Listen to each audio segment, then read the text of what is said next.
नमस्कार किसान भाइयों। आज मैं आपको बायो फर्टिलाइज़र, बायो डिकम्पोज़र और बायो स्टिमुलेंट्स के बारे में बताऊंगी और कैसे ये बायो फर्टिलाइज़र्स, डिकम्पोज़र्स और बायो स्टिमुलेंट्स जो हैं हमारे एग्रीकल्चर को, हमारे कृषि को सस्टेनेबल बनाने में मदद करेंगे, ये मैं आपको बताने वाली हूँ। तो बायो फर्टिलाइज़र जो रेंज होती है, मैं इफ़को के प्रोडक्ट्स के बारे में भी आपको बताऊंगी और साथ ही साथ इनके फ़ायदे बताते जाऊंगी। तो इफ़को की जो बायो फर्टिलाइज़र की रेंज है उसमें आपको इफ़को की बायो डिकम्पोज़र मिल जाएगी, लिक्विड कंसोर्शिया मिल जाएगी, Azotobacter, Acetobacter, Rhizobium, phosphate solubilising bacteria, zinc solubilising bacteria bio fertilisers और पोटास मोबिलाइजिंग बायो फर्टिलाइज़र, इन सब की अलग अलग शीशी आती है और आप इन सब को अपने फसल के अनुरूप इस्तेमाल कर सकते हैं। जैसे इफ़को बायो डिकम्पोज़र जो आता है उसका इस्तेमाल आप जो आपकी फसल की पराली होती है उसको डिकम्पोज़ करने में इस्तेमाल कर सकते हैं। लिक्विड कंसोर्शिया जो आता है वो NPK लिक्विड कंसोर्शिया, नाइट्रोजन, फॉस्फोरस और पोटाश, इन तीनों के बैक्टीरिया उसमें मौजूद होते हैं और ये हमारे जो पोषक तत्व है वो हमारे पौधे को उपलब्ध कराते हैं। अब हम अगर इफ़को के अज़ोटोबैक्टर की बात करें, अज़ोटोबैक्टर की जो शीशी होती है वो अलग फसल में यूज़ होती है, असीटोबैक्टर की जो होती है वो अलग फसल में यूज़ होती है। जैसे अज़ोटोबैक्टर को हम गेहूँ में इस्तेमाल करते हैं, गेहूँ के लिए, गेहूँ जैसी फसल के लिए। असीटोबैक्टर को हम गन्ने में इस्तेमाल करेंगे। राइज़ोबियम जो है उसको हम दलहनी फसलों के लिए इस्तेमाल करते हैं। फॉस्फेट सोलुबलाइजिंग बैक्टीरिया जो होते हैं इसकी अलग बोतल आती है, ये लिक्विड बायो फर्टिलाइज़र, इसका इस्तेमाल हम जो हमारी मिट्टी के अंदर जो फॉस्फोरस होती है जो बंध जाती है मिट्टी से और हमारे पौधे को उपलब्ध नहीं हो पाती है, उसमें इस्तेमाल करते हैं। ये बैक्टीरिया क्या करते हैं, हमारी मिट्टी में जो उपलब्ध जो नहीं हो सकती है या बंधी हुई जो फॉस्फोरस है उसको उपलब्ध कराती है और जो भी मिट्टी में फॉस्फोरस पड़ी है उसका इस्तेमाल करके हमारे पौधे को पोषण देती है। वैसे ही जिंक सोलुबलाइजिंग बायो फर्टिलाइज़र है जो कि जिंक को सोलुबलाइज करती है, जिंक को घोल देती है मिट्टी में जो रहते हैं और हमारे पौधे को देती है। ऐसे ही पोटाश मोबिलाइजिंग बायो फर्टिलाइज़र है। तो अब हम बात करेंगे बायो फर्टिलाइज़र होता क्या है। बायो फर्टिलाइज़र ऐसे बायो फर्टिलाइज़र के अंदर जीव होते हैं जो हमारी जो मिट्टी है उसमें पोषण जो होती है उनको उपलब्ध कराते हैं हमारे पौधे में, या तो पोषक तत्व जो है वो खुद देते हैं, बनाते हैं और हमारे फसल को सुखी रखते हैं, पैदावार बढ़ाते हैं। जैसे अब हमारी बायो फर्टिलाइज़र की ज़रूरत क्या है, हमें बायो फर्टिलाइज़र की ज़रूरत हमें इसलिए है क्योंकि हमारी जो मिट्टी है, हमारी मिट्टी में जो हमने भर के जो रासायनिक उर्वरक हैं उनका इस्तेमाल कर दिया है, जिसके वजह से हमारी मिट्टी हार्ड बन गई है, बिल्कुल उसमें कार्बनिक पदार्थ बचा ही नहीं है।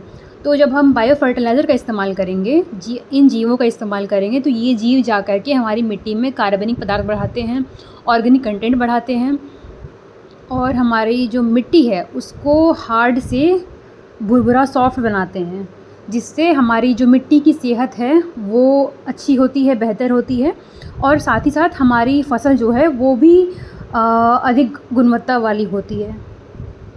उसके अलावा हम जो बायो फर्टिलाइज़र इस्तेमाल करते हैं उससे हमें जो पोषण है वो हमारे पौधे में फिक्स करता है। जैसे हमने कोई नाइट्रोजन का अज़ोटोबैक्टर, एसिटोबैक्टर, राइज़ोबियम, इन सब का इस्तेमाल कर लिया जिससे हमें नाइट्रोजन मिलता है, तो ये हमारे जो वातावरण है उसमें जो नाइट्रोजन है उसको खींच करके हमारे पौधे को देता है। उसमें आपने देखा होगा जो दलहनी फसलें होती है उसके जड़ में जो गांठें बनती है वो नाइट्रोजन फिक्सेशन कहते हैं। मतलब जो हवा में नाइट्रोजन है उसको फिक्स कर लेता है, उसको पकड़ लेता है जड़ में और वो हमारी पौधे को पहुंचाता है, पौधे तक हमें वो पोषण देता है। तो इस कारण हम बायो फर्टिलाइज़र का इस्तेमाल करते हैं। अब सिम्बायोटिक नाइट्रोजन फिक्सेशन जो होता है वो जैसे कि सिम्बायोसिस एक तरीका होता है सिम्बायोटिक नाइट्रोजन फिक्सेशन, जो राइजोबियम एक बैक्टीरिया है वो करता है। वही है जो आप जो हवा से वो नाइट्रोजन खींच करके अपने पौधे में वो उसको प्रदान करता है, जिसके कारण हमारी फसल को अधिक नाइट्रोजन मिल पाता है। वैसे ही फॉस्फोरस सोल्यूबलाइजेशन है, बैक्टीरिया हैं जो कि हमारे जो फॉस्फोरस जो हमारी मिट्टी में पड़े हुए होते हैं, हमने डाला फर्टिलाइज़र, हमने रासायनिक उर्वरक डाला और हमारे जो पौधे हैं उसे ले ही नहीं पाए, वो मिट्टी में पड़ा ही रह गया, जिसके कारण हमारी जो मिट्टी है उसमें अधिक है फॉस्फोरस, लेकिन हमारा पौधा ले नहीं पा रहा है।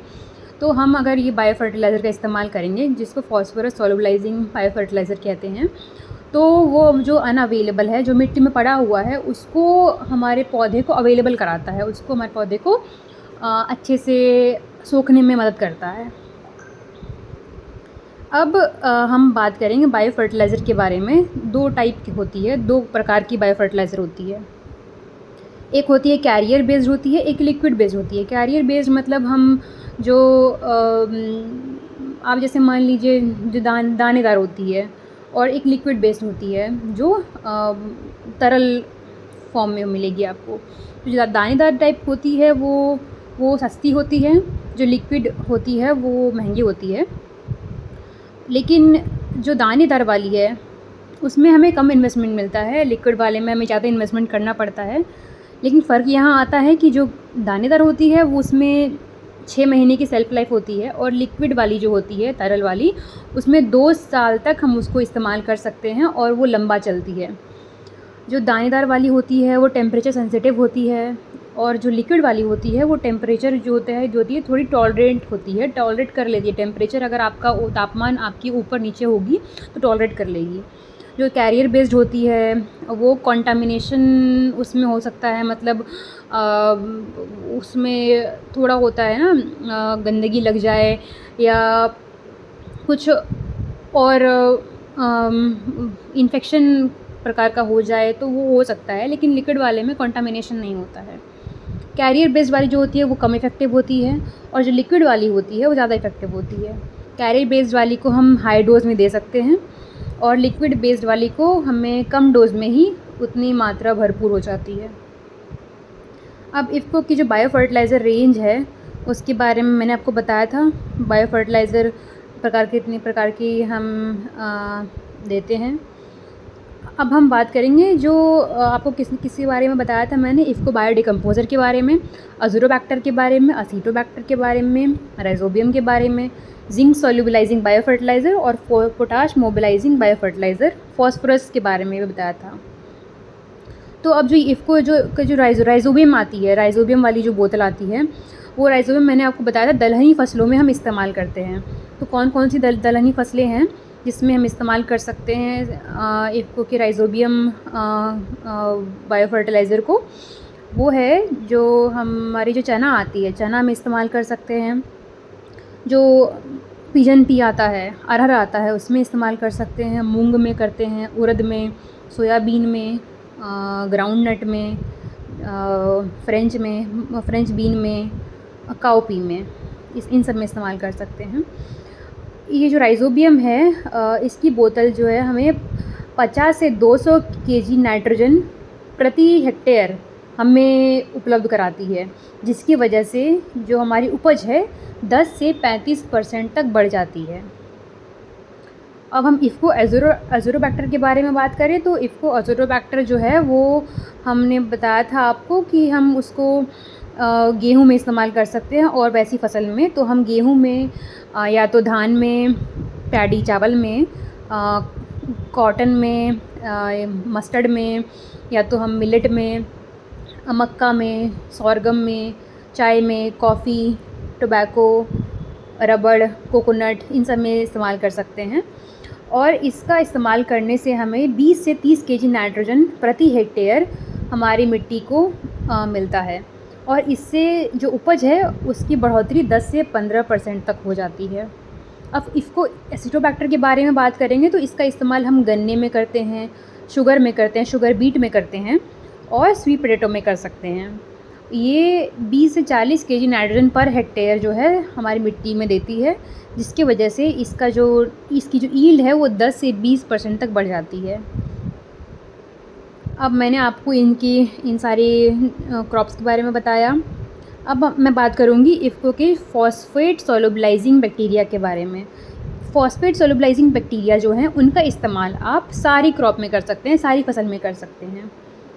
और ये जो है हमें क्या लाभ देती है, इसका इस्तेमाल करने से हमारी जो मिट्टी में फॉस्फोरस है वो 20 से 30 केजी प्रति हेक्टेयर तक बढ़ जाती है।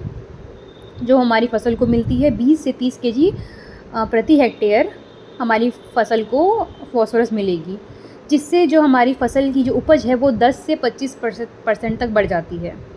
अब जो पोटाश मोबिलाइजिंग बैक्टीरिया है उनका इस्तेमाल भी हम सारी क्रॉप में कर सकते हैं, सारी फसल में कर सकते हैं, जिसका इस्तेमाल करने से हमें 10 से 15 केजी प्रति हेक्टेयर पोटाशियम जो है हमारी फसल को मिलता है और उपज जो है 10 से 20% तक बढ़ जाती है। अब हम जिंक सोलुबलाइजिंग बैक्टीरिया की बात करें तो इसका इस्तेमाल भी हम सारी फसल में कर सकते हैं और जिससे हमें 2 से 5 केजी प्रति हेक्टेयर जिंक जो है हमें मिलता है हमारी फसलों को। और चौथा आ गया लिक्विड कंसोर्शिया NPK, जिसका इस्तेमाल भी हम सारी फसल में कर सकते हैं और इसका इस्तेमाल करने से हमें नाइट्रोजन जो है वो 25 से 30 केजी, फॉस्फोरस जो है 20 से 25 केजी और पोटाशियम 10 से 15 केजी प्रति हेक्टेयर हमें हमारी फसल को मिलता है, जिससे जो उपज है 30% तक बढ़ जाती है। तो मैंने आपको बताया कि जो इफ़को राइजोबियम है उसका इस्तेमाल हम दलहनी फसलों में करते हैं, जैसे चना या अरहर, मूंग, उड़द, सोयाबीन। अज़ोटोबैक्टर जो है उसका इस्तेमाल हम गेहूं में या तो पैडी में, कपास में, मस्टर्ड में, इन सब में करेंगे, मक्के में करेंगे। और एसिटोबैक्टर का इस्तेमाल हम शुगर वाली फसल में करते हैं, जैसे sugar cane, sugar beet, sweet potato. Phosphate solubilising bacteria जो है इफ़को की जो बोतल आती है उसका इस्तेमाल हम सारी फसल में करेंगे। वैसे ही पोटाश मोबिलाइजिंग बैक्टीरिया जो है उसका भी सब में करेंगे और जिंक सोलुबलाइजिंग बैक्टीरिया है वो भी सारी फसल में करेंगे। और एक आता है लिक्विड कंसोर्शिया जो कि बहुत फेमस और अच्छा माना जाता है इफ़को का, उसका इस्तेमाल भी हम सारी फसल के लिए करेंगे। अब मैं बताऊंगी इसके कैसे इस्तेमाल करना है, इसके मेथड के बारे में, इसकी विधि के बारे में। तो हम बायो फर्टिलाइज़र का इस्तेमाल जो है हम 4 तरीके से कर सकते हैं। जैसे तो हम या तो बीज का शोधन करें, या तो हम जो सीडलिंग जो होती है, जो सीडलिंग होती है उसको हम डिप करके, उसको हम घोल बना करके उसमें डाल करके उसके बाद रोपाई करें। उसके बाद या तो हम सेट ट्रीटमेंट कर सकते हैं, गन्ने के केस में सेट जो बनती है गन्ने की उसको हम ट्रीटमेंट कर सकते हैं घोल के मिला के, या तो हम मिट्टी में ट्रीटमेंट कर सकते हैं। तो हम जो बीज उपचार कैसे करेंगे, हम 250 मिलीलीटर जो बायो फर्टिलाइज़र है उसको 2 से 3 लीटर पानी में मिलाकर उसका घोल बना लेंगे और इस सॉल्यूशन को हम जो ये बना क्या करेंगे, हम पहले 250 ml की बोतल लेंगे बायो फर्टिलाइज़र की। इसकी अलग अलग रेंज की बोतल आती है, 250 की आती है, 500 की आती है, 1 लीटर की भी आती है, तो उस प्रकार से आप ख़रीद लें। और 250 मिलीलीटर की बोतल जो एक लेंगे हम, उसको हम 2 से 3 लीटर पानी में मिलाकर घोल बना लें। उसके बाद जो ये घोल बना उसको हम धीरे धीरे 50 से 60 केजी जो बीज लेंगे उसके लिए इस्तेमाल कर सकते हैं। तो जो ये हमने घोल बनाया उसको हमने 50 से 60 केजी बीज में अच्छे से मिलाते हैं हम हाथों से, और अच्छे से मिलाने के बाद हम इसे छाँव में सूखने दे देंगे और 10 से 20 मिनट के बाद हम इसकी बुआई कर देंगे। ये हो गया बीज उपचार। अब हम सीडलिंग डिप की बात करेंगे। तो सीडलिंग क्या होता है, जब बीज थोड़ा बड़ा हो जाए, जो आपको 1 हाथ का या आधे हाथ का जो सीडलिंग आ जाती है, बन जाती है, उसका इस्तेमाल हम कैसे करेंगे, हम जो सीडलिंग है उसमें उसको डिप करेंगे सॉल्यूशन बनाकर। तरल जो लिक्विड है उसको हम सॉल्यूशन बनाएंगे। कैसे? पहले 250 मिलीलीटर की बोतल लेकर के हम 4 से 5 लीटर पानी में मिलाकर उसका घोल बना लेंगे। उसके बाद हम सीडलिंग को उसमें 20 से आधे घंटे तक, 20 मिनट से आधे घंटे तक उसको हम सीडलिंग को छोड़ देंगे इस लिक्विड में। उसके बाद हम उस सीडलिंग को रोपाई कर देंगे फील्ड में। ये हो गया सीडलिंग डिप मेथड। अब हो गया सेट ट्रीटमेंट। अगर हम गन्ने ले रहे हैं तो गन्ने के केस में क्या करेंगे, 1 लीटर जो बायो फर्टिलाइज़र की बोतल आती है उसको 10 से 15 लीटर पानी में मिला लेंगे, घोल बना कर लेंगे और सेट को जो है मैं उसके अंदर उस लिक्विड के अंदर छोड़ देंगे आधे घंटे के लिए। ये हो गया सेट ट्रीटमेंट। और अब हम सॉइल ट्रीटमेंट यानी कि मिट्टी का उपचार कैसे करें, तो 300 से 400 मिलीलीटर जो बायो फर्टिलाइज़र लेंगे उसको 50 से 100 केजी कंपोस्ट या मिट्टी में मिलाएंगे हम। क्या किया कहा मैंने, 300 से 400 मिलीलीटर बायो फर्टिलाइज़र को 50 से 100 केजी कंपोस्ट या मिट्टी में मिलाकर उसको हम रात भर छोड़ देंगे और सुबह उठ करके हम फील्ड में अच्छे से इवनली जगह मतलब बराबर मात्रा में अपने खेत में छिड़क देंगे। ये बता दिया मैंने, ये ठीक है। अब एक इफ़को की बायो डिकम्पोज़र आती है जिसके बारे में मैं बताऊंगी। इफ़को की जो बायो डिकम्पोज़र आती है, वो बायो डिकम्पोज़र है क्या? जैसे मैंने आपको बताया कि बायो डिकम्पोज़र जैसे कि वो जो हमारी पराली बचती है या कोई हमारी जो फसल का शेष बच गया है जिसे हम या तो जला देते हैं और या तो कहीं दफना देते हैं, उसको हम जलाकर उसको हम ना जलाएं और ऐसा करें कि हम क्योंकि हम जला रहे हैं उसको तो हमारी जो वायु है वो प्रदूषित हो रही है। और आजकल की इतना पोल्यूशन बढ़ ही गया है, प्रदूषण बढ़ गया है, आप लोगों को पता ही है। पानी प्रदूषण हो रहा है, हवा प्रदूषण हो रहा है, सांस लेने में कमी आ रही है, लोगों को सांस नहीं आ रही है। तो उसका कारण हम पराली जो हम जलाते हैं और अन्य प्रकार की जो प्रदूषण फैल रही है, इसका निजात हम ये बायो डिकम्पोज़र जो आती है इसके इस्तेमाल से हम कर सकते हैं। ये पहले 50 मिलीलीटर की आती थी, अब 25 मिलीलीटर की आती है और 50 वाली भी आपको मिल जाएगी। और ये 50 ग्राम की ही आप मान के चलो, 50 ग्राम की बोतल आती है। और इसका जो आपको प्राइस है, इसका जो कॉस्ट आपको पड़ेगा 25 रुपये पड़ेगा। 25 रुपये में आपको 50 ग्राम की बोतल मिल जाएगी। तो ये जो बायो डिकम्पोज़र है इसमें है क्या, ये इसके अंदर 7 प्रकार के जो फफूंद होते हैं, उन 7 प्रकार के फफूंद हैं इसके अंदर। और वैसे फफूंद हैं जो हमारी जो शेष बचती है फसल की उसको गला देंगे, सड़ा देंगे और जल्दी से जल्दी आपके खेत में जो पराली बचती है या कोई शेष बचा रहा उसको डिकम्पोज़ करके आपको डिकम्पोज़ कर देंगे, जिससे आपको पराली जलाना ना पड़े, या तो ये बहुत फ़ायदेमंद होगा। तो इसका इस्तेमाल हम जो करते हैं उससे क्या क्या लाभ होते हैं, ये जो हर एक प्रकार की जो फफूंद होती है 7 प्रकार की, वो अलग अलग जो पौधे हैं उसके अलग अलग ऑर्गन्स पे काम करती है। जैसे कि एक फफूंद हो गया वो जो प्रोटीन होता है पौधे का, जो बचा हुआ, जो पौधे का नहीं मतलब जैसे आपने पराली के बताया, तो उसका जो बचा हुआ जो प्रोटीन होता है उसको डिकम्पोज़ करती है। एक दूसरी फफूंद जो है वो पौधे की जो सेल वॉल होती है उसको गलाती है।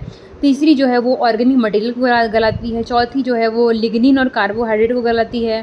5वीं जो है वो सेलुलोज़ और काइटिन को गलाती है। जो सेलुलोज़ जो है पौधे में अच्छे मात्रा में होता है और वो उसको, ये सारे फफूंद जो हैं इन सब को गला करके आपको एक क्रॉप रेसिड्यू देती है फील्ड में, जिससे आपका जो शेष है वो सब गल जाता है। तो इसमें 7 प्रकार के मैंने बताया आपको। इसका अब हमें कैसे घोल बनाना है ये देख लीजिए। बायो डिकम्पोज़र का जो घोल बनाना होता है, कैसे बनाना होता है। सबसे पहले हम क्या करेंगे, 750 ग्राम की जो गुड़ है उसको लेंगे। 750 ग्राम जो है गुड़ लेंगे, उसको 25 लीटर पानी में हम उसको अच्छे से मिलाएंगे। और जब 750 ग्राम की गुड़ को 25 लीटर पानी में हम अच्छे से जल्दी मिलाएंगे और हम उसके बाद उसको छान लेंगे और जो भी गंदगी है वो छन्नी से छन जाएगी। तो क्या किया मैंने, 750 ग्राम गुड़ लिया और उसको 25 लीटर पानी में बॉईल किया। बॉईल करेंगे हम 25 लीटर पानी में। उसके बाद उसको हम छन्नी से छान लेंगे और जो गंदगी है उसको फेंक करके जो शेर बचा उसमें उसको हम ठंडा कर लेंगे। अब हमने ठंडा कर लिया, उसके बाद हम उसमें 250 ग्राम बेसन जो है वो मिलाएंगे और एक बोतल जो है ये 50 ग्राम की बायो डिकम्पोज़र इसका इस्तेमाल करेंगे। तो क्या किया मैंने, 750 ग्राम गुड़ में गुड़ को हमने 25 लीटर पानी में उबाल दिया। उसके बाद छन्नी से छान के जो हमें शेष बचा उसको हमने ठंडा करके उसमें 250 ग्राम बेसन मिला दिया और एक बोतल बायो डिकम्पोज़र में हमने एक बोतल बायो डिकम्पोज़र मिला दिया। उसके बाद हमने एक टंकी में उसको ये सारा डाल करके छोड़ दिया। अब उस टंकी को हमने एक पतले कपड़े से कवर कर दिया और उसको गर्म जगह पर रख दिया। गर्म जगह पे, कहीं ऐसा जगह जहाँ ठंडा ना हो, ठीक गर्म जगह पे हमने उसे कवर करके पतले कपड़े से रख दिया। उसके बाद हम कुछ टाइम में उसको जो हमने लिक्विड बनाया उसको हम हिलाते रहेंगे, किसी चीज़ से, किसी डंडे से या मिलाते रहेंगे उसको। उसके बाद आप धीरे क्या देखेंगे कि उसमें जो फफूंद है वो धीरे बढ़ना शुरू करेगा और फफूंद की जो ग्रोथ है वो होनी शुरू होगी, जो कि 2 दिन के बाद आपको दिखनी शुरू हो जाएगी। उसके बाद उस पर एक जो फफूंद की जो चादर है वैसी बिछ जाएगी, अलग प्रकार की, भिन्न प्रकार की आपको चादर दिखेगी और इस फफूंद को आपको 7 से 10 दिन तक ग्रो होने देना है। अब 7 से 10 दिन हो गए, अब क्या करेंगे, आप इसका इस्तेमाल कैसे करेंगे, आपकी जो खेत है, फील्ड है, उस पे आप इसका स्प्रे करेंगे। अब स्प्रे कैसे करेंगे, इसका जो हमें सॉल्यूशन बनाया जो फफूंद वाला, उसको हम 125 लीटर पानी में मिला लेंगे। जो बनाया हमने उसको 125 लीटर पानी में मिलाकर हम अपने खेत में बराबर मात्रा में उसका छिड़काव कर देंगे, स्प्रे कर देंगे। या तो हम कंपोस्ट भी बना सकते हैं इससे। जो हमने बनाया, जो टंकी जो हमें फफूंद बनकर तैयार हो गया 7 से 10 दिन के बाद, उसको हम 125 लीटर पानी में मिलाकर उसके बाद हम उसमें जो 1 से 1.5 टन जो वेस्ट मटेरियल है या तो गोबर की खाद है उसको हम डाल देंगे और मिला देंगे। और अब ये 2 प्रकार से हम इसका इस्तेमाल कर सकते हैं। एक तो हम 125 लीटर पानी में घोल बना के उसको हम छिड़काव कर दें, या तो 125 लीटर में पानी में मिक्स करके 1 से 1.5 टन उसमें हम वेस्ट मटेरियल, मान लीजिए वेस्ट कोई भी मटेरियल, हमने पराली मिली या कुछ भी वेस्ट मटेरियल मिला जो जीवित हो कभी, तो उसको इस्तेमाल करके आप कंपोस्ट बना सकते हैं। हम ये जो मेथड मैंने आपको बताया, विधि बताई, ये हम इसको सारे प्रकार की जो क्रॉप की शेष बचती है उसके लिए इस्तेमाल कर सकते हैं। और जो कंपोस्ट है, जो 3 से 4 वीक का टाइम लेती है ये कन्वर्ट होने में, क्रॉप रेसिड्यू से कंपोस्ट बनने में। जैसे हमने अगर कंपोस्ट बनाना है, मान लीजिए हमारे पास गेहूं की पराली बची हुई है, किसी पौधे की बची हुई है, कुछ ऐसा बचा हुआ है, तो उसको कंपोस्ट को बनने में 3 से 4 हफ्ते का टाइम लगता है। तो ये मैंने आपको बताया इफ़को बायोडिकम्पोज़र के बारे में। अब बायोस्टिमुलेंट्स के बारे में बताऊंगी।